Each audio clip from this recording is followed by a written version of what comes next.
Olá, boa tarde, internautas da TV 247. Eu sou Daiane Santos, estamos aqui, eu, Paulo Moreira Leite. Tudo bom, Paulo? Estamos aqui num xadrez, de certa forma, nossos entrevistados estão num xadrez aqui conosco nessa transmissão à tarde, competindo aí com a transmissão do Pepe Escobar, que está fazendo uma análise conjuntural, política, internacional. Então, nós vamos tocar aqui a nossa transmissão. Já tem bastante gente por aqui, já tem mais de 500 pessoas já que estavam aguardando a transmissão, então, já saudando aqui a Vera Costa, a Patrícia Freitas, que entrou como membro aqui, obrigada pela sua participação e colaboração.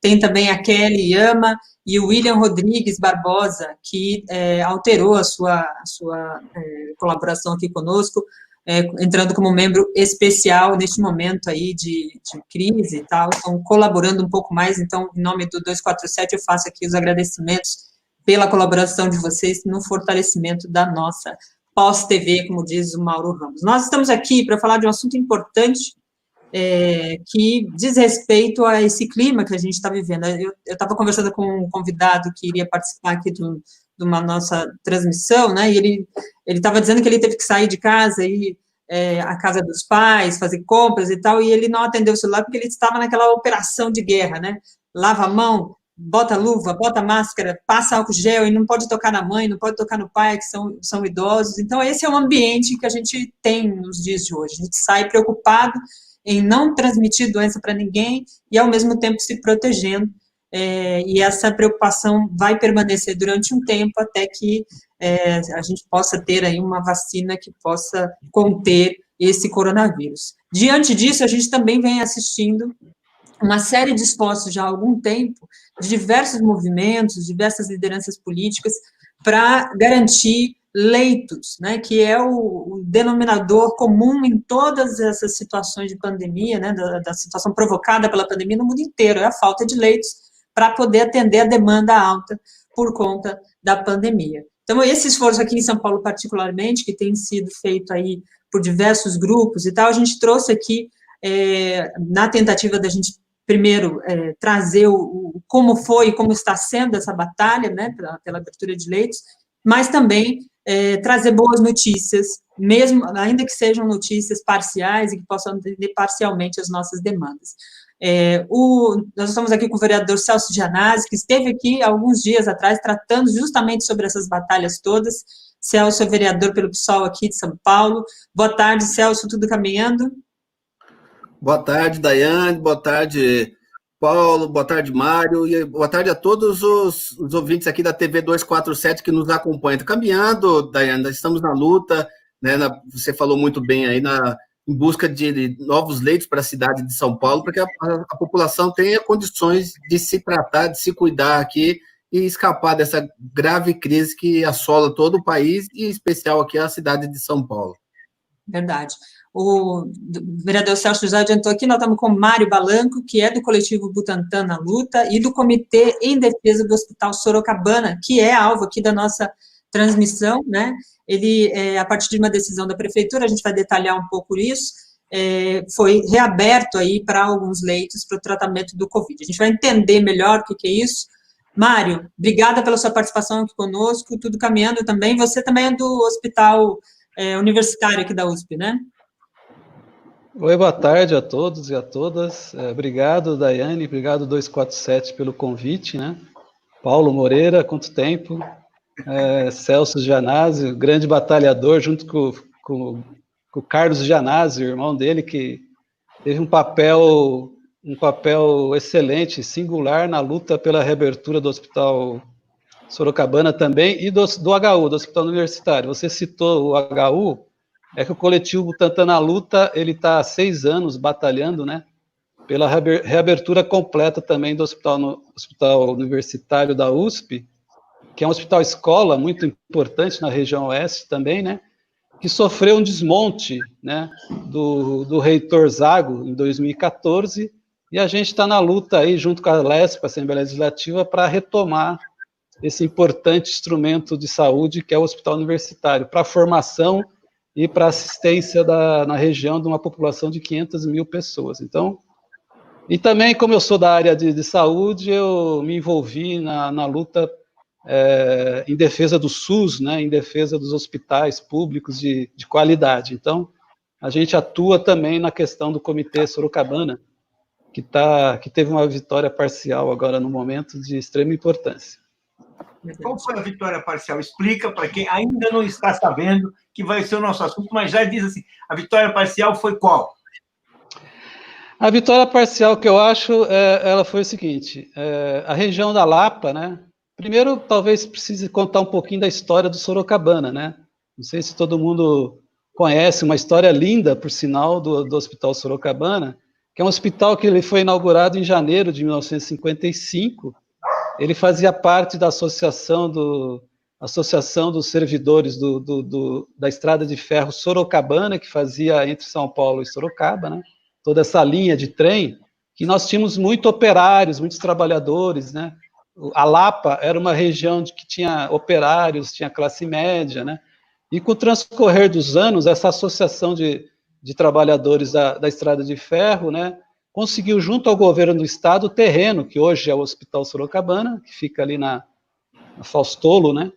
E conseguiu construir, na Associação dos Servidores do Sorocabana, construir esse hospital que funciona desde janeiro de 1955.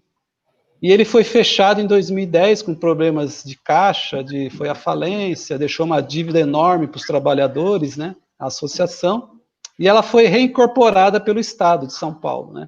E desde 2010 o hospital está totalmente fechado. E em 2009, por exemplo, o hospital tinha 216 leitos ativos e faziam cerca de 500 partos por mês, para você ver a importância que tinha o Hospital Sorocabana. Então, assim, como o Hospital HU, o Sorocabana, ele faz parte da nossa história, né? A gente precisa recuperar isso. O Brasil está precisando disso, de recuperar essa história da população, dos trabalhadores, né? Que foi conseguir esses instrumentos de saúde, né? Para satisfazer os seus problemas de saúde da época, né? E a gente sabe que a Lapa, toda a região, mudou muito, né? Mudou muito. Hoje nós temos mais de 350 mil habitantes naquela região. Se somar mais 500 mil do Butantã, são 850 mil pessoas. Chega a 1 milhão se você pegar as cidades vizinhas, né? E sabe quantos hospitais públicos nós temos nessas regiões? Nenhum. Ou o HU, que está parcialmente fechado. Então, você imagine nessa pandemia do coronavírus a falta que faz. Então, a gente considera uma vitória parcial, porque antes tinha 0 de leito. Hoje nós vamos ter, talvez, no final do mês, nós tenhamos 60 leitos. 60 leitos provisórios, isso que é o ruim. Nós vamos continuar batalhando. Como eu disse anteriormente, antes da gente estar ao vivo, eu falei assim, um amigo meu, Pepe, falou assim, nós colocamos o pé na porta, agora vamos empurrar a porta e entrar. É isso que é importante, mostrar que a população, quando ela se organiza, ela se mobiliza, ela é capaz de atingir seus objetivos. E essa vitória parcial de hoje é uma vitória da população moradora do Comitê pela Reabertura do Hospital Sorocabana, que teve uma participação importantíssima. Nós aproveitamos, inclusive, a questão do coronavírus, da pandemia, para incentivar, ampliar a nossa mobilização via redes sociais, e foi isso que aconteceu, né? E teve uma inserção muito importante. Então, assim, não é... Eu acho assim, a luta faz a vida, né? Então, assim, tudo que a gente consegue é baseado na luta da população. Então, inclusive, eu quero deixar aqui o parabéns para a população da região da Lapa, Vila Ipojuca, Pinheiros, todos os comitês que estiveram envolvidos, os conselheiros municipais de saúde, que pressionaram lá a prefeitura. Não foi dado, isso foi uma conquista. Então, por isso que eu acho que agora a gente tem que ampliar, temos que ter os 5 andares que faltam em funcionamento, ter os 200 leitos funcionando. E com administração direta, que é uma discussão que a gente pode fazer em seguida. Correto. Vereador, o hospital estava fechado desde 2011, né? E terá agora essa ala aberta para combater, para tratamento do Covid. Como é que foi esse processo? Queria que você detalhasse também, do ponto de vista político, pela Câmara, né? Pelos parlamentares, como é que essa luta se deu dentro da Câmara e que resultou, de certa forma, também na ação aí da Prefeitura. E como esses leitos vão funcionar necessariamente? A partir de quando? Já tem uma previsão, enfim? Daiane e Paulo, o Mário coloca muito bem, ele faz um histórico para que a gente entenda o porquê da reabertura, por que é importante a reabertura do Hospital Sorocabana, né, desse vazio assistencial que ele fala ali, da zona da Lapa, exclusivamente da Lapa, de 350 mil pessoas naquela região. Então, a gente também considera que é uma vitória parcial, embora o prefeito Bruno Covas anunciou a reabertura do Hospital Sorocabana, ele deveria ser mais honesto e falar com a reabertura parcial, né? Porque nós estamos assistindo ali, nós conhecemos bem. No ano passado, nós fizemos vários movimentos, acionamos o Ministério Público, né? Conjuntamente com o mandato do deputado Carlos Janazzi, na Assembleia Legislativa, acionamos o Ministério Público para a abertura do Hospital Sorocabana, fizemos a audiência pública no Teatro de Cacilda Becker, do lado, né, do hospital, para levar os representantes da Prefeitura de São Paulo e do Governo do Estado. Ambas secretarias são gerenciadas pelo PSDB, o governo do PSDB, tanto a do prefeito Bruno Covas, como do governador João Dória. Então, é muito simples os dois governantes, os dois chefes do executivo, dos dois entes, sentarem e resolver esse imbróglio jurídico que está há muitos anos ali e fazer a reabertura do hospital. O Hospital Sorocabana, o Mário colocou bem ali, nós vão abrir 60 vagas no andar térreo, a gente vai acompanhar, ver, porque lá, o que nós temos lá funcionando hoje? Temos um equipamento da AMA e de uma hora certa. Então, vai ampliar para mais 60 leitos. O governo municipal reconhece que existe uma estrutura física apropriada para o hospital, senão não abriria mais 60 leitos, e a gente quer ocupar os outros 5 andares, como o Mário falou, porque tem a possibilidade ali de instalação de mais 150 leitos de média e baixa complexidade, assim, de uma forma muito imediata, naquela região que é muito importante. Nós temos, na cidade de São Paulo, foram instalados hospitais de campanha, Pacaembu, AMB. No primeiro momento, isso até faz algum sentido, né? A emergência é tal, mas agora nós estamos já há quase 75 dias, né, do decreto de emergência aqui na cidade de São Paulo, então é tempo para a abertura de novos leitos em hospitais físicos, sem ser o hospital de campanha. E o Hospital Sorocabana, ele cumpre exatamente essa função ali para a população da Zona Oeste. Nós indicamos, através de um ofício, para o Ministério Público, para o prefeito Bruno Covas, Secretaria Municipal de Saúde, alguns hospitais que estão inativos ou funcionando parcialmente. O Hospital Sorocabana é um exemplo. Nós acionamos também para a abertura do Hospital Cruz Vermelha, né, conseguimos lá mais 38 leitos ali no hospital, ali é de média e alta complexidade. Depois indicamos o Hospital Evaldo Foz, do Campo Belo, São Leopoldo e Santo Amaro, Santa Cecília, um hospital que funcionou como hospital até dezembro de 2019, ali na região de Santa Cecília, está lá,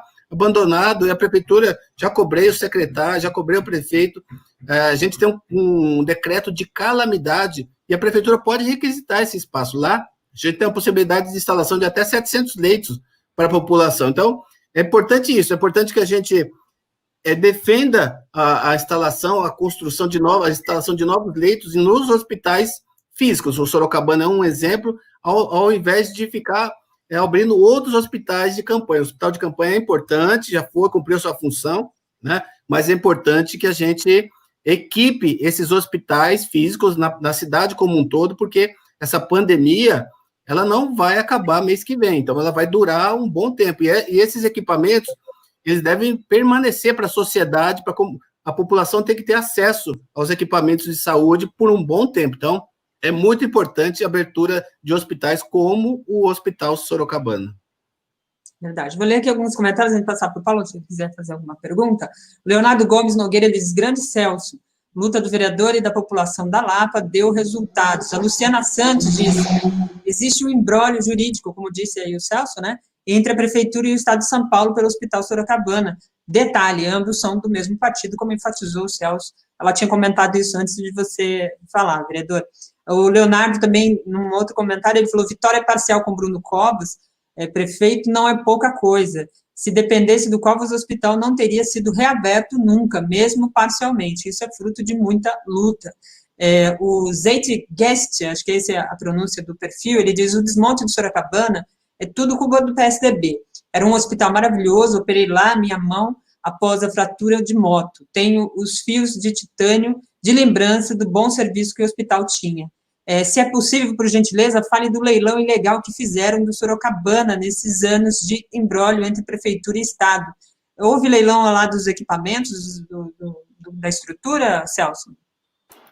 O Mário pode até falar melhor, que ele acompanhou melhor, isso é no passado, né, Mário? Houve uma tentativa de fazer um leilão, essa briga entre a prefeitura e o governo do estado está se arrastando, um empurra por outro. Nessa audiência que nós fizemos lá nesse teatro, o governo do estado mandou um representante que não sabia dizer qual era o estado desse processo no governo do estado, estava na Procuradoria-Geral do Estado. Então, assim, há uma má vontade política para resolver esse problema muito grande do governador João Dória e do prefeito Bruno Covas. Falta coragem para fazer esse enfrentamento e abrir esse equipamento tão importante, né, aqui naquela região. Então, acho que o Mário pode falar mais ainda desse leilão que tentaram fazer, né, Mário?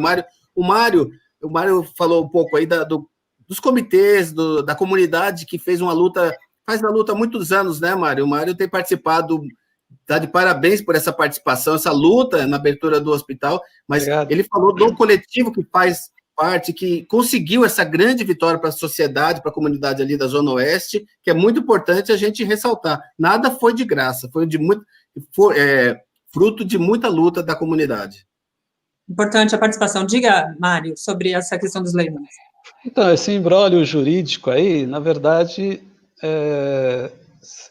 a gente precisa levar em conta o seguinte, que a Lapa se transformou muito rapidamente. E hoje, 1 metro quadrado de um terreno na Lapa vale milhões.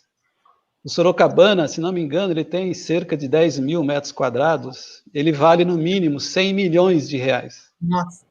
Então, o que está por trás de todo esse imbróglio é a disputa imobiliária da região. Se vocês forem lá do lado do Sorocabana, antigamente eram várias casinhas populares, né, um comércio local, inclusive o comércio dependia da atividade do hospital, hoje o comércio está sendo falido, porque foi transformado e foi vendido para grandes empreiteiras. Então, há um ano e pouco atrás, houve um leilão, porque tem a massa falida da Associação de Trabalhadores lá do Sorocabana deixou uma dívida trabalhista.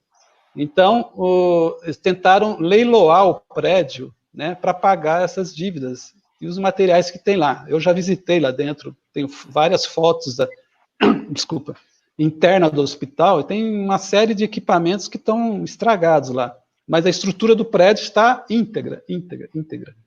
Então, assim, e aí a justiça impediu esse leilão, porque pelo estatuto da associação, né, e pela lei, pertence ao Estado. A gente não está negando a questão de pagar o passivo para os trabalhadores, só que você não pode tirar o dinheiro da população, né? A população precisa desse equipamento hospitalar. Então, foi conseguido burlar, né, foi conseguido impedir esse leilão. Então, a gente precisa entender o seguinte, que o terreno e o prédio pertencem ao Estado. No governo do Haddad, foi conseguida a cessão da utilização do espaço do hospital por 20 anos, que já foi usado cerca de 8 anos. Né? Então, o que acontece? A prefeitura tem o direito de utilizar, só que o governo do estado e a prefeitura fala assim, não, tem direito de usar e dá garantia para que a gente utilize só o térreo e só o primeiro andar, foi uma AMA que tem lá em hora certa.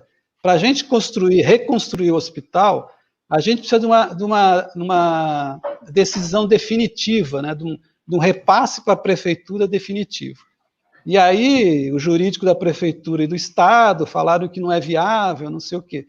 Na verdade, para mim, isso não existe. Para mim é o seguinte, está faltando decisão política. Isso. Porque antes eles não queriam fazer nada e agora eles conseguem fazer 60 leitos. Se não é da prefeitura, é da prefeitura. Ele foi cedido para a prefeitura. E você acha que algum jurídico vai impedir que você reconstrua um hospital da capacidade do Hospital Sorocabana, que é um instrumento da população, um legado para a população. Né? Isso que é criminoso, esse tipo de postura. Por quê? Porque por trás há uma dezena de interesses imobiliários que disputam aquele espaço. Imagine o dinheiro que os caras podem ganhar na destruição do Hospital Sorocabana e construir dezenas de prédios lá. Olha, eles precisam ir lá para ver. Então, assim, é isso que está por trás. E a população tem que entender isso, urgente. E trazer para si essa luta. Uma coisa, que é o Hospital Matarazzo, na região da Paulista. Qual que é a história do Hospital Matarazzo? Era um hospital que a população utilizava, o Bexiga utilizava. Eu conheci pessoas que foram lá, até um dia fui lá, tive um problema e fui no Hospital Matarazzo, quer dizer, o hospital público ali, e de repente aquilo vai virar um complexo imobiliário e as pessoas não têm mais hospital. Mesma coisa. A lógica que está ameaçando o Sorocabano, né? Total. É isso mesmo. Uma vitória importante que foi, pôs o pé na porta, como disse o Pepe. Se é que eu conheço, é um sujeito muito pertinente também. Pôs o pé na porta. Você conhece. E agora é o seguinte, tem que entrar mais. E tem possibilidade, porque se a população começa a usar o hospital, vira referência, né? As pessoas começam a ir lá, não está mais abandonado, né? Você fortalece o SUS, né? Vocês imaginem, isso é uma discussão que a gente poderia fazer no outro momento, ou agora mesmo, assim, a importância do SUS, né? Você imagine o Brasil hoje sem o Sistema Único de Saúde? Dá para vocês imaginarem? É a barbárie total. Barbárie total. Fala mesmo, né? É bom porque é uma questão assim realmente essencial para entender por que não estamos no apocalipse completo. Exatamente. Se for um biomédico, o Mário é biomédico, ele pode desenvolver. Depois o vereador também ajuda aí. Mas vamos lá. Exatamente. E outra coisa que a gente precisa colocar também é o seguinte: para fazer a instalação dos hospitais de campanha do Pacaembu e do AMB, a Prefeitura e o Governo do Estado estão gastando em torno de 8 milhões de reais, mais 35 milhões de custeio. O que faz? A gente está pedindo, nesse momento da crise do coronavírus, da Covid, não é que faça reforma, demore 5 meses, 1 ano, 2 anos para fazer reforma do Sorocabana, que nesse momento não é viável. A gente quer que faça uma desinfecção, uma preparação que é muito rápida, muito barata, e para colocar esses leitos de baixa e média complexidade nesse primeiro momento. A reforma estrutural, mais equipamento, tudo, ela vai ser feita no passar do tempo, então não é agora. Então a gente vai gastar muito pouco recurso da saúde, né? Nós temos recursos, a gente está brigando muito lá na Comissão de Saúde da Câmara Municipal, tem projetos já, foram aprovados projetos, disponibilizando recursos para a área da saúde, então existe recurso para fazer essa reforma rápida aqui do Sorocabana para abrir esses outros leitos, né? E aí, com o tempo, a gente vai equipando esse hospital para que ele se torne permanente naquela região. Pelo que vocês estão dizendo, então não tem uma data ainda definida para essa abertura? Tem um planejamento dessa reabertura desses 60 leitos? Não. Eles estão falando, Daiane, o governo, a Secretaria de Saúde fala no final do mês de junho, meados de julho, né? Meados de julho. Então, a gente está cobrando abertura mais que imediata, né? Porque a gente precisa desses leitos na cidade de São Paulo, né? A gente está vendo os números aqui infelizmente, de óbitos, só a cidade de São Paulo, só na cidade de São Paulo nós temos 8.000, ou no dia de ontem, 8.200 óbitos. 8.200 óbitos. Então, a cidade de São Paulo, ela é o epicentro dessa crise do coronavírus na América Latina. Então, veja a gravidade da situação. Então, é importantíssimo que haja imediatamente a abertura desses novos leitos. Mário, você estava falando da questão da importância do SUS, né? O que seria... E essa tua afirmação é feita por diversos especialistas, lideranças políticas que passam por aqui pelo 247, apontando isso. Você que está ali no dia a dia e também na atuação em defesa aí do Sistema Único de Saúde, como é que você avalia? Você falou da questão da decisão política, né? Muito que a gente tem nas dificuldades que o povo enfrenta com saúde é por conta da decisão política, porque o sistema poderia sustentar tranquilamente toda essa pandemia se tivesse bem amparado, bem investido? Não, na minha opinião, poderia, né? A gente tem que recuperar o financiamento do SUS, né? quem poderia financiar o SUS, né? O SUS ele é subfinanciado. Se ele fosse financiado adequadamente, nós teríamos excelente SUS. As pessoas reclamam do SUS hoje, mas imagine sem o SUS, né? Que seria uma barbárie, como diz o Varela, né? Porque, assim, não esquecemos que em 2016, com o golpe em cima do governo da Dilma, assumiu o vice, o Temer, que ele aprovou a emenda constitucional 95 de 2016, que é chamada a emenda da morte, a emenda constitucional da morte, que previa, né, e prevê o congelamento dos investimentos em todas as áreas, e o cálculo que os especialistas fazem é que de 2016 até hoje, a saúde, o SUS, já perdeu 20 bilhões de reais. Então, assim, é uma questão política, é decisão política do governo federal de financiar ou não o SUS. Eu dei muita risada quando o Mandetta apareceu com o colete do SUS, né? O Mandetta apareceu lá, o ministro da Saúde, defendendo o SUS, mas até uma semana antes, um mês antes de estourar a pandemia, ele era contra o SUS, né? Assim, o que falta privatizar no Brasil? É a saúde e a educação por completo, né? O SUS é responsável por 75% do atendimento de saúde no Brasil e as empresas privadas de saúde 25%. Só que a maior parte dos leitos de saúde estão na privada, né? Então eles querem abocanhar esses 75%. Eles querem privatizar o SUS, acabar com o Sistema Único de Saúde.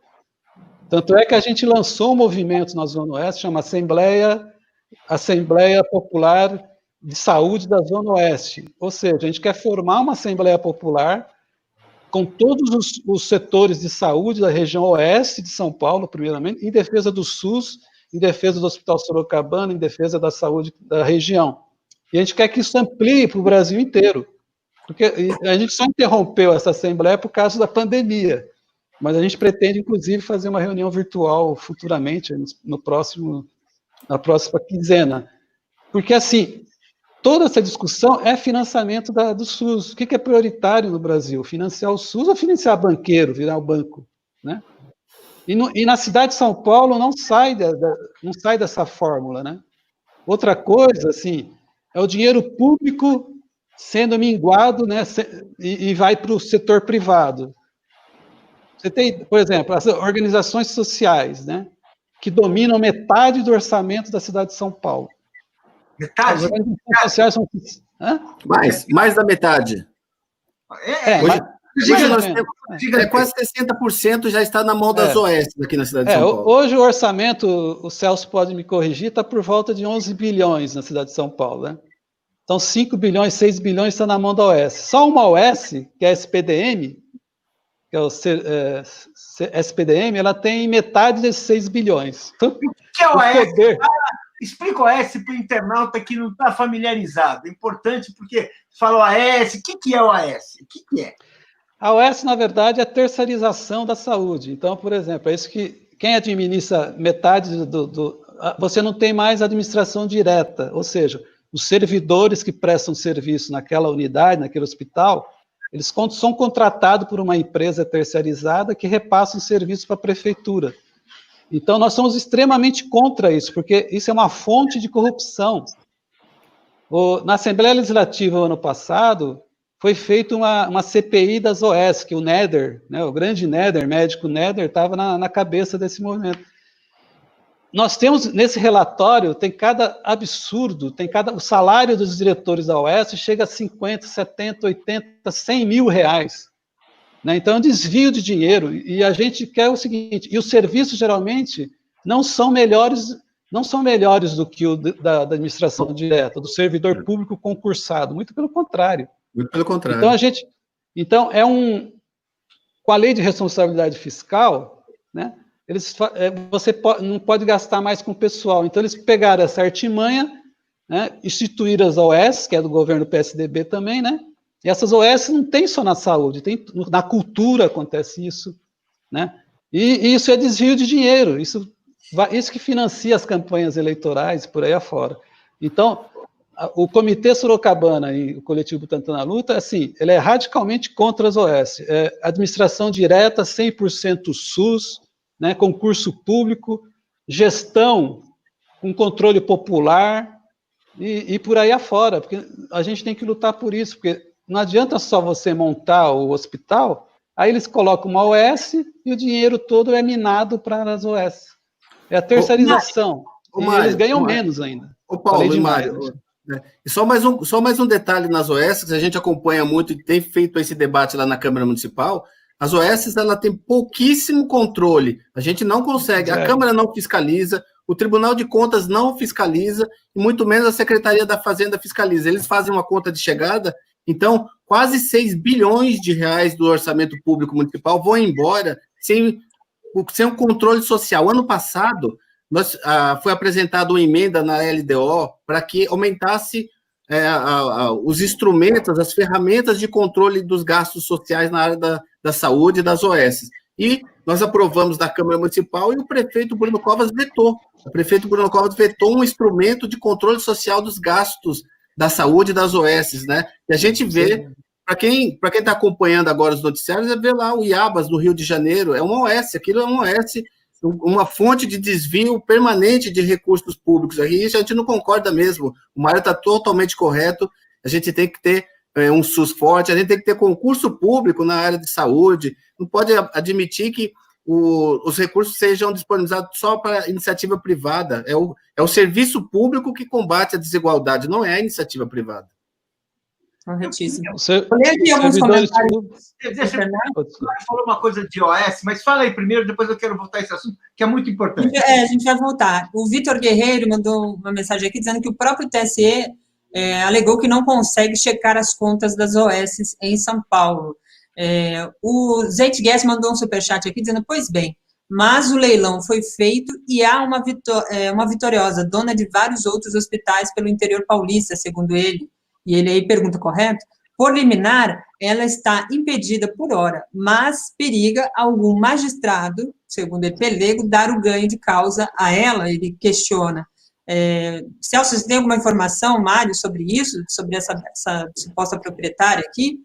Mas, Daiane, embora possa ter esse passivo trabalhista, o governo pode assumir isso, tendo os recursos do governo do Estado. O governo do Estado é o governo, o estado mais rico da federação, pode assumir esse passivo trabalhista e tocar o hospital para diante, junto com a Prefeitura de São Paulo, disponibilizar isso para a população. Esse, a gente não é o argumento, não é o motivo pelo qual eles não estão abrindo, o motivo passa pelo que o Mário falou, o Mário tocou no ponto, é da especulação imobiliária daquela região.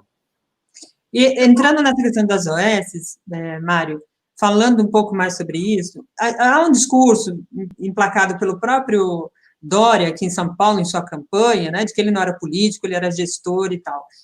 Essas OS vêm nessa toada, né, de que era melhor tirar do Estado e colocar na mão de gestores que poderiam, supostamente, essa era a cantilena, né, que poderiam oferecer um serviço de gestão adequado e um serviço à população relacionada à saúde que atendesse aos anseios.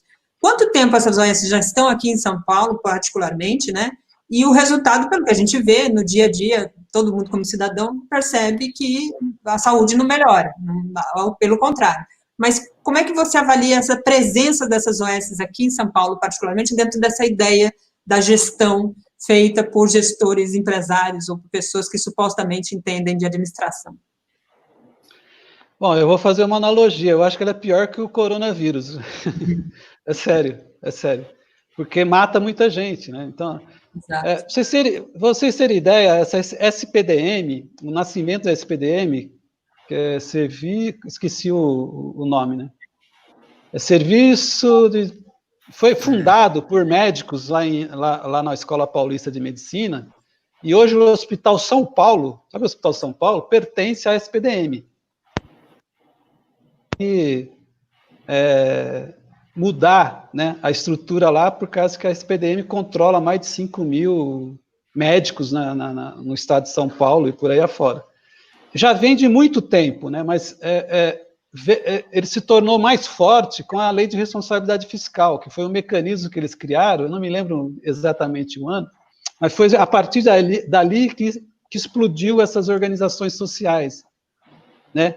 Que tem vários formatos, né? Mas no fundo é a terceirização. Então eles modificam o nome aqui, associação beneficente, não sei do que, mas o conteúdo, a essência é terceirização desses serviços. Porque, lógico que o Dória, que vem da iniciativa privada, ele quer favorecer a iniciativa privada, inclusive que financiou a sua campanha e financia até hoje, né? Então, assim, é uma forma de você repassar dinheiro público para o privado, sem a contrapartida, né? E o que acontece? Todos esses setores foram, na verdade, foram terceirizados. O pior, a gente tem que fazer uma meia-culpa. No governo do PT, da Marta Suplicy e do Haddad, também houve um avanço das OSs, por incrível que pareça. Isso a gente tem que ser honesto, tem que falar isso. A minha esposa, por exemplo, vou dar um exemplo para você. A minha esposa foi nutricionista no serviço de nutrição da Prefeitura de São Paulo, e na época da Marta Suplicy, era funcionário direto. Começou ali a terceirização da merenda escolar, começou lá na Marta Suplicy. Entendeu? Ou seja, a gente está sendo pressionado, né, por esses setores. E hoje é a história do Estado mínimo, né?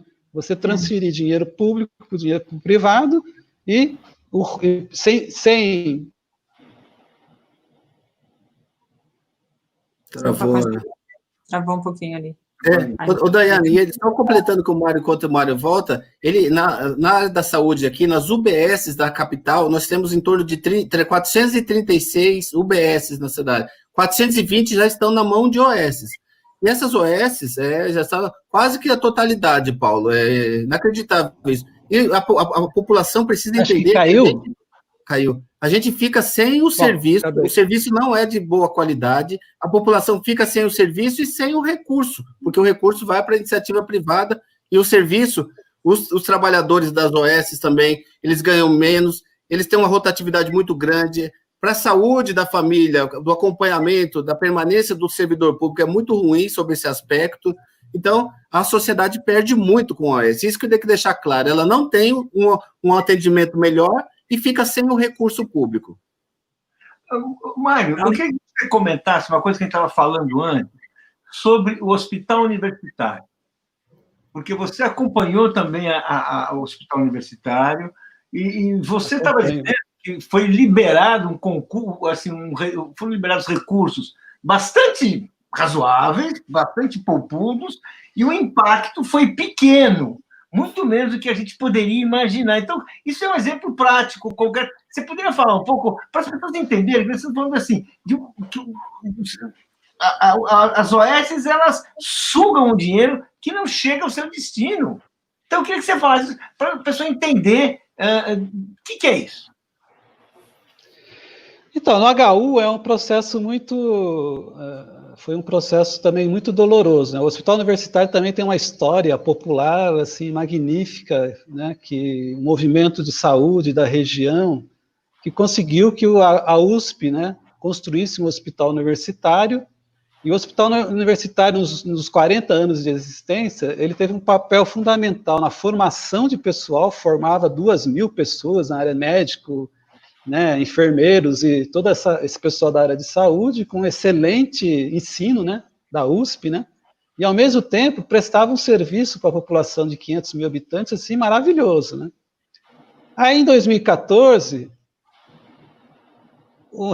olha a contradição, o reitor chamado Marcos Zago, de Ribeirão Preto, médico hematologista, que hoje é presidente da FAPESP, já foi secretário do governo do PSDB, falou o seguinte: a USP não precisa mais dessas unidades de assistência. Quem quiser assistência, vai lá na sociedade buscar. E aí, o que ele fez? Ele propôs desvincular o hospital universitário da USP, fez um plano de demissão voluntária, o HU perdeu 218 funcionários naquela época, mas hoje, já, com aposentadoria, morte, já perdeu 400, né? A gente conseguiu reverter a desvinculação, que a gente não queria que fosse para a Secretaria da Saúde, porque é um hospital diferenciado, né, hospital escola. E aí o movimento, e teve uma luta interna, né, na USP e tal, aí nós fundamos o coletivo Butantan na Luta, que é um coletivo de luta democrática, né, depois do golpe que teve em 2016, e a gente entrou fizemos uma pesquisa na região, entramos nessa luta para recuperar o hospital universitário, o hospital universitário atendia 15 mil pessoas por mês. 15 mil pessoas. Pessoas da região. Da região toda. Aluno, não. Mais de fora do que aluno. Tá. 15 mil pessoas. Hoje ele deve atender 4 mil, 5 mil pessoas, e a maioria interno, inclusive. Tá. E a gente está na maior briga. Hoje de manhã já teve uma reunião com o superintendente do HU lá, cobrando um monte de coisa. Bom, aí nós fomos para a luta, fizemos um abaixo-assinado físico, que nós arrecadamos 60 mil assinaturas, fomos lá na Assembleia Legislativa, com apoio do Gianazzi, bancada do PT, né, bancada do PSOL, pessoal da oposição. Tivemos o apoio do relator, que hoje é o braço direito do Dória, esqueci o nome do deputado lá. Bom, em 2018, nós aprovamos 48 milhões, que seriam dos royalties do petróleo, que pela primeira vez iam para a educação e para a saúde. A USP não reconheceu esses 48 milhões, falou que o dinheiro não chegou, papapá. A gente está no processo de entrar com improbidade administrativa com o atual reitor, o Varran. 2019, o ano passado, a gente conseguiu 40 milhões do orçamento. Os 40 milhões chegaram para o HU. 20 milhões de custeio, 20 milhões de pessoal. A USP falou, não, agora a gente vai vamos contratar 179 funcionários temporários por um ano, não vamos fazer concurso. Né? Começaram o processo de contratação em setembro do ano passado. Eu te pergunto, quantos contrataram até hoje? Contrataram 100 pessoas, dos 179 que foram. Não tem prestação de conta, não tem nada. Estourou a pandemia, o HU hoje trabalha com metade dos funcionários. Entendeu? Esse ano, com apoio do Gianazzi, do Carlos Gianazzi, conseguimos mais 20 milhões para ser aplicado em 2020 em contratação de pessoal. Porque nós lá estamos defendendo a contratação permanente, concurso público, pela carreira USP e por aí afora. Ou seja, não sei mais, a gente fala assim, o que a gente tem que fazer? Agora está pedindo a cabeça do superintendente. Assim, a USP é uma unidade, né, uma entidade, assim, tudo bem, eles têm autonomia universitária e autonomia financeira, mas o dinheiro veio carimbado da Assembleia Legislativa para ser investido no hospital universitário. Não foi. Ô, Mário, você... Não tem projeto nenhum. Ô, Mário, você tocou na emenda que vocês fizeram através do movimento, o deputado Carlos Gianazzi colocou a emenda para frente, passou, e nós fomos faz um mês aproximadamente, nós estivemos num ato no hospital do HU, que o hospital não dava o EPI básico para que os trabalhadores pudessem fazer o enfrentamento ao combate ao coronavírus lá. Então, os trabalhadores do HU estavam sem máscara, sem álcool em gel, fizeram um ato, nós acompanhamos, o deputado também estava lá, o Carlos Gianazzi estava lá, um ato separado, todo mundo devidamente isolado ali, mas um ato em defesa dos trabalhadores que precisavam se proteger para poder continuar salvando vidas. Tivemos, inclusive, Mário, Paulo e Daiane, nós tivemos que acionar o Ministério Público, né, em conjunto lá com o deputado Carlos Gianazzi, para cobrar providências e responsabilizar tanto o diretor do HU como o reitor da universidade, porque é um crime que eles estão fazendo, submeter os trabalhadores a esse tipo de contágio desnecessário e tendo recurso. O Mário falou, com recurso... muito dinheiro. Muita luta, né, Mário? Não, a pessoa que fala muito dinheiro. Eu nunca vi alguém da saúde falar muito dinheiro e nenhum... muito dinheiro. Porque toda a explicação... Não tem dinheiro, né? É a explicação básica. Não, dinheiro tem, mas não tem resultado, é isso. O dinheiro tá carimbado. Sabe por quê? Porque a USP faz parte também do ajuste fiscal. Os caras aprovaram em 2017, no Conselho Universitário, um projeto da USP cortar funcionários, e eles querem ter 9 mil funcionários para 60 e 40, que a gente fala, né? 60% de funcionário e 40% de docente. Então, a USP hoje tem 13 mil funcionários, vão cortar mais ainda. Porque a USP está em processo de privatização. Eu falo que a USP assim, ela tem que ser desprivatizada, entendeu? É mais grave ainda. Então, assim, dinheiro existe, a questão é de vontade política. Essa questão dos EPIs, você ter ideia, eles mandaram um relatório para a gente agora, que a USP tem máscaras e luvas para 1 ano, o HU, para 1 ano de utilização, mas não fornece para os funcionários, é uma coisa impressionante. Nem testagem, né, Mário? E tem 20 milhões de reais para gastar em custeio. Custeio é isso, é material, equipamentos. Testagem então, para servidores. Testagem, né? Então, assim, eu, como sou da área de saúde, eu não me conformo. Sabe o que o superintendente, ele baixou uma portaria dizendo que o HU, como o HU está funcionando como suporte ao HC, na questão do Covid, o HU é considerado um hospital livre de Covid-19. Não existe isso. Imagine algum lugar hoje da saúde ser considerado livre de Covid-19. É uma aberração médica isso. Isso quer dizer que não atende pacientes com Covid-19, é isso? Não, eles atendem, só que eles atendem, fica lá e é transferido para HC, mas isso já não existe isso. Eles fizeram 2 portas, uma porta do gripário, pessoa suspeita de Covid, e não gripário. Mas a pessoa não gripário pode estar com Covid, uma grávida. Não existe isso. Sabe quantos servidores do HU estão Covid-19 positivo? 100. 100 funcionários do HU, da USP, estão com Covid-19, num total de 1.000 pessoas, sabe? 1.000. Não chega a 1.000 servidores que estão no front. É um escândalo danado isso, entendeu? Só que a gente não consegue furar a mídia, né? É impressionante. Então, bom, eu estou saindo do assunto que é o Sorocabana. Sorocabana é a prioridade. Não, a gente está tratando de saúde, está dentro do pacote. Então é isso. Então, assim... Desculpa. Diga, Mário. Não, diga. Não é isso, a coisa é mais complexa, né? Nós precisamos de decisão política, de gente honesta, que defende o Sistema Único de Saúde, que não utilize isso para cunho próprio, né? E por aí afora. E a população tem que acordar sobre isso. Essa pandemia é uma coisa seríssima, seríssima, seríssima. E a gente não tem ideia do que pode vir aí para frente. E a gente está aí na rua, andando. Aqui perto da minha casa, um movimento voltou ao normal, entendeu?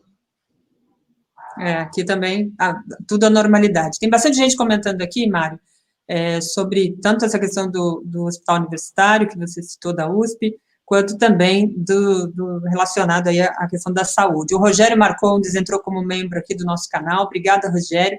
O Zeite Guest, que participa quase todos os dias aqui com perguntas, superchat, também entrou como membro. Obrigada, Zeite. Depois você manda para mim direitinho como é que se pronuncia o seu nome, para ver se eu estou falando aqui seu perfil direitinho.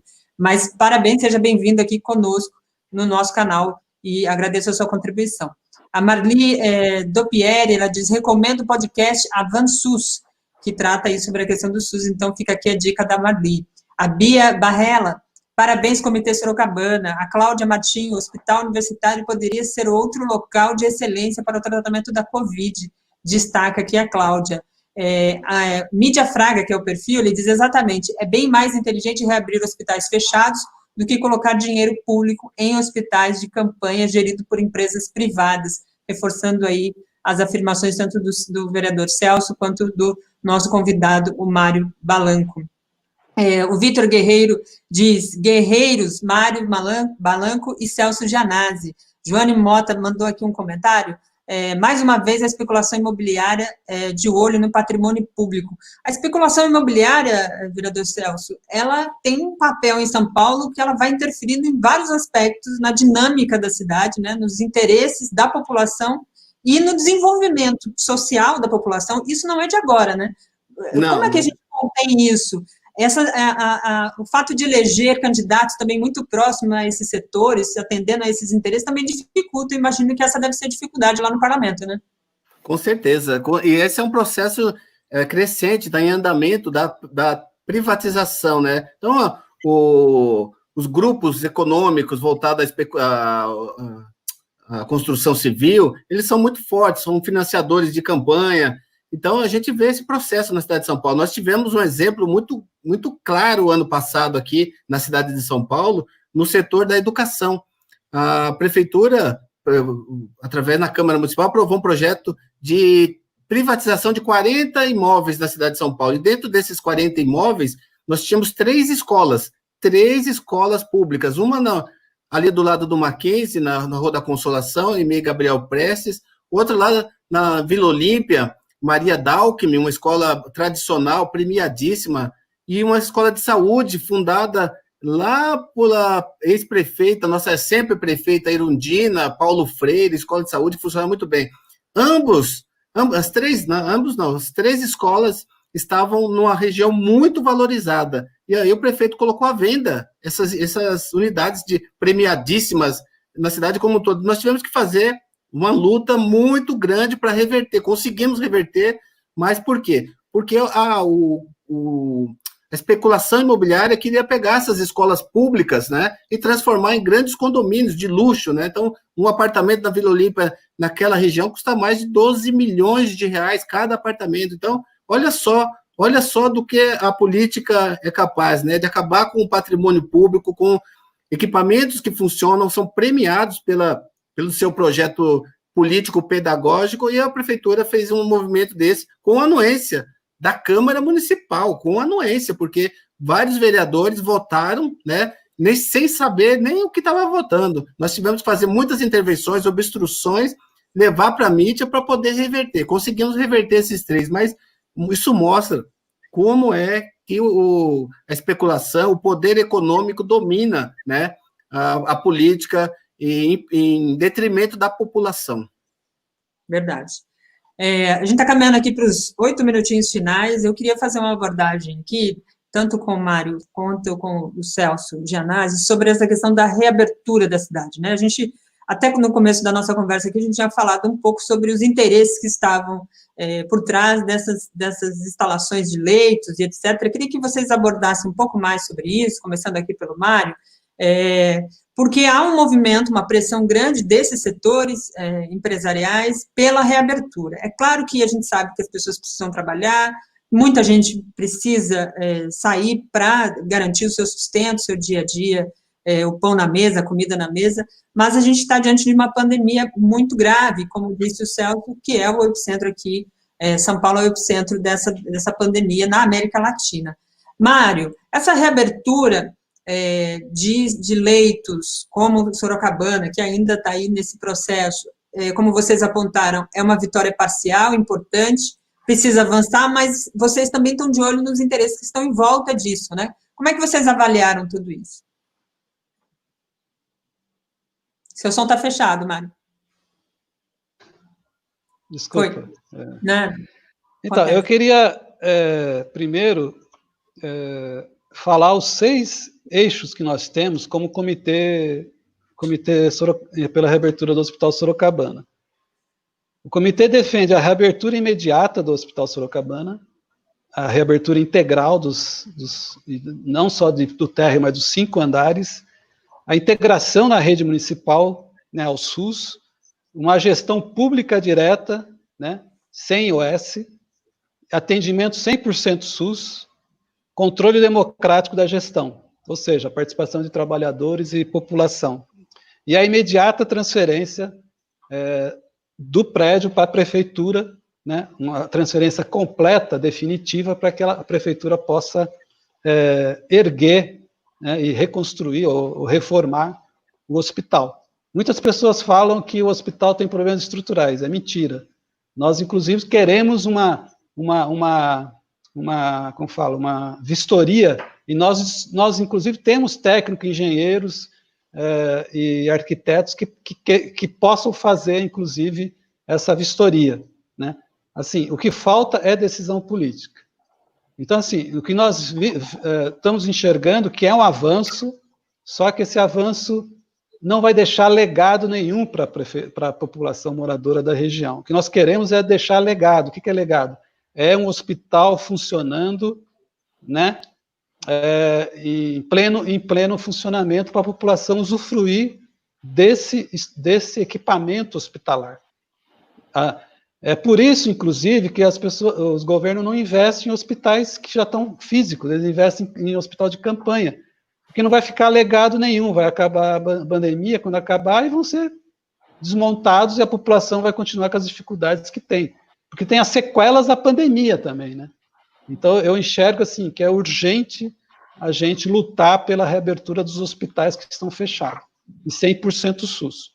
Então, assim, a minha expectativa é que a situação vai ficar muito complicada com a reabertura do isolamento social, porque nós não temos bases até agora para fazer essa abertura organizadamente. Só que o trabalhador, o pobre, ele não é culpado, ou ele morre de fome ou morre de Covid, porque o Estado, né, o governo federal, o Bolsonaro, é o responsável por isso.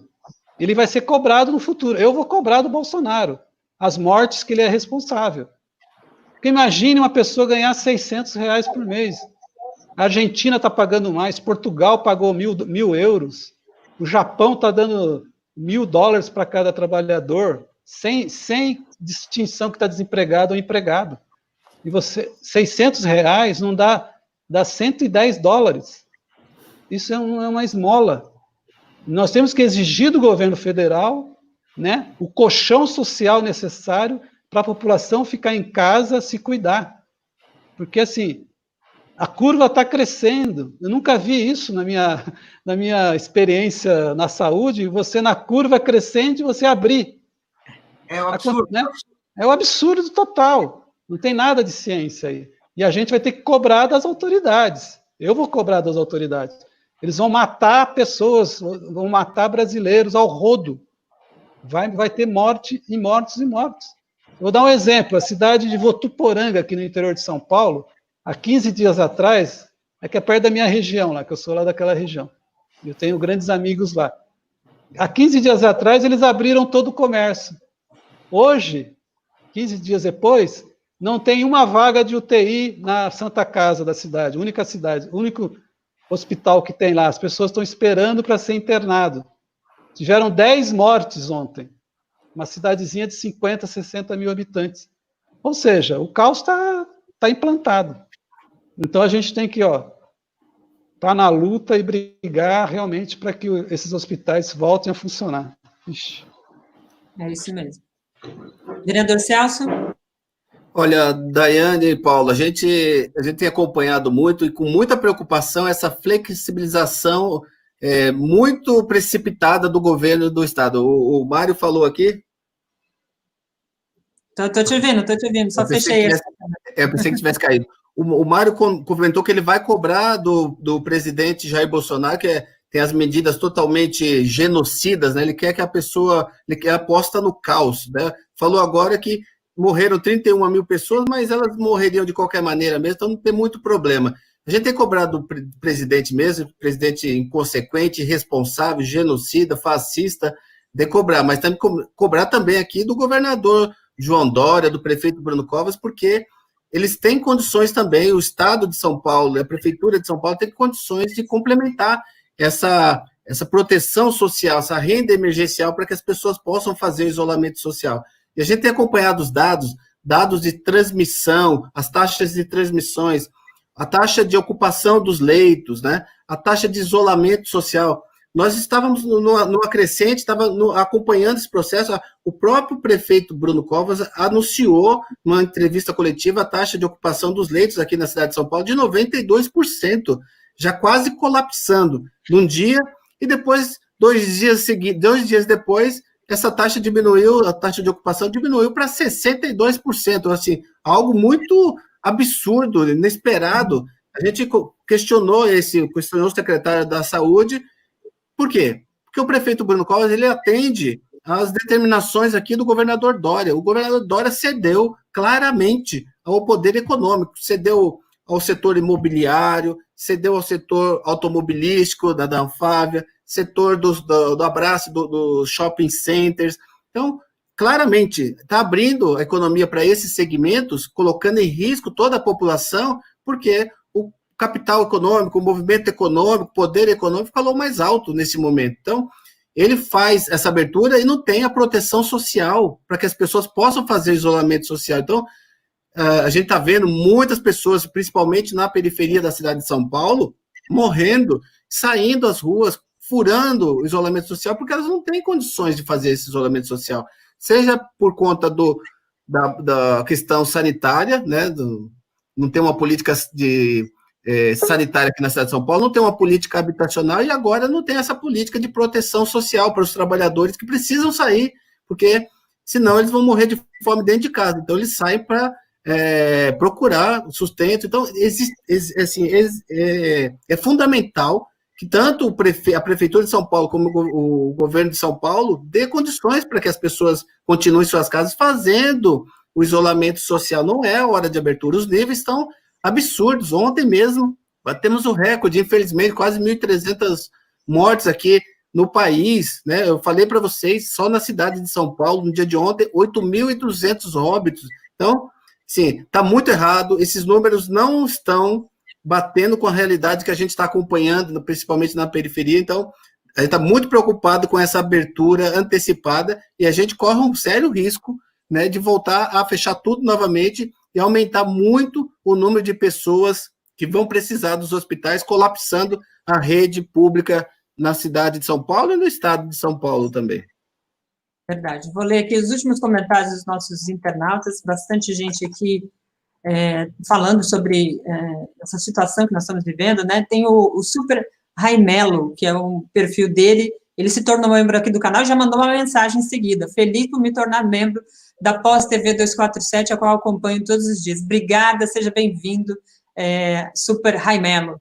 O Zeitgeist, ele me mandou aqui dizendo: Daiane, se pronuncia Zeitgeist, algo como espírito da época, em alemão. Sou eu quem agradeço, valeu, tamo junto mesmo. Você está sempre por aqui, a gente está sempre contando com as suas perguntas, seus comentários. Armando Aires, parabéns, comitê pela reabertura do Hospital Sorocabana, reabertura já de 100% do hospital, não só térreo, defende aqui o Armando. A Márcia Almeida, achei ótima a sua fala, dar nome, se referindo ao Mário, né?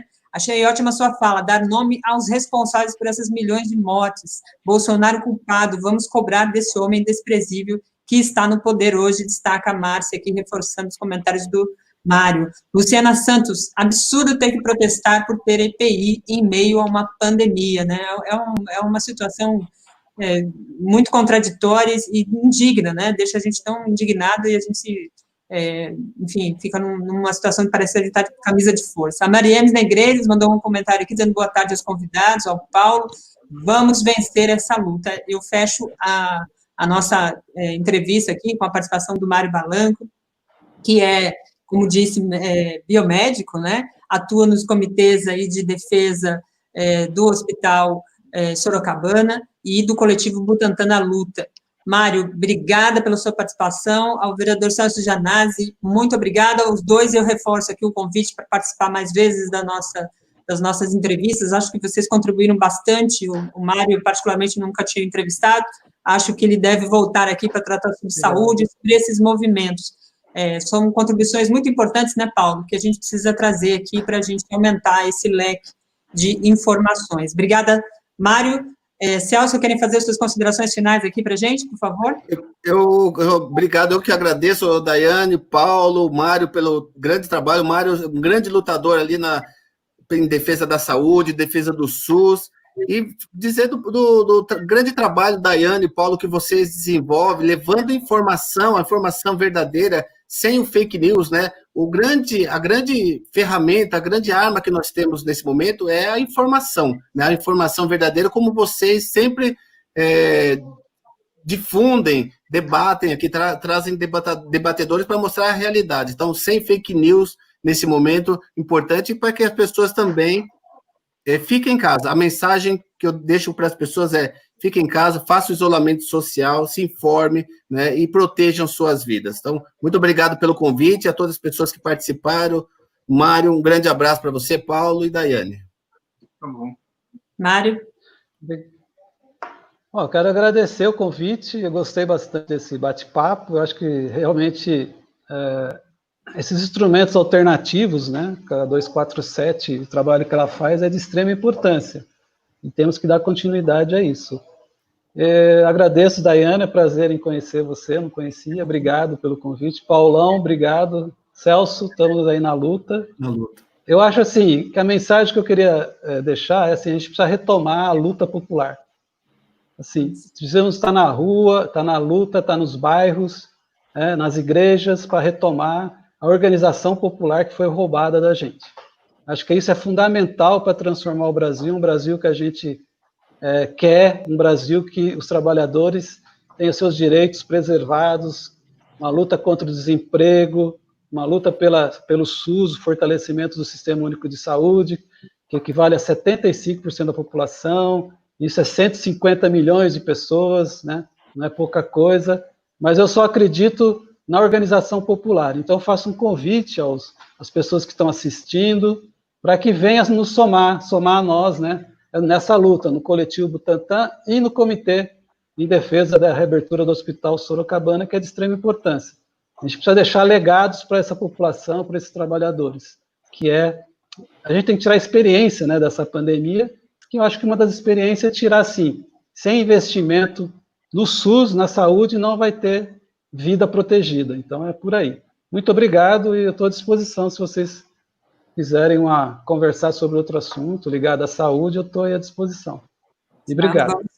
Obrigada a todos, continue por aí, daqui a pouco, se não já entrou no ar, tem o lançamento mundial do livro Antifascistas, o 4º debate com a Regina Zappa e o Leonardo Valente, vale a pena conferir, vários autores comentando ali sobre esse livro tão importante e tão atual nos dias de hoje, né? Domingo tem manifestação aí, vamos vencer, vamos para a luta, como disse bem o nosso convidado Mauro. O Paulo daqui a pouco está no boa noite, né, Paulo? Isso, exatamente. Deixa eu só falar uma coisa. Importantíssimo o que foi dito. Diga. Importantíssimo, você é advogada, ela é advogada, formada, muito boa, sabe? Importantíssimo o que o Mário disse. Ótimo, vice do Paulo Moreira Leite, né? De acionar o Bolsonaro na justiça, porque há uma responsabilidade aí com mortes. Não são acidentes. É muito importante as pessoas terem consciência disso. E isso se faz através de ações desse tipo.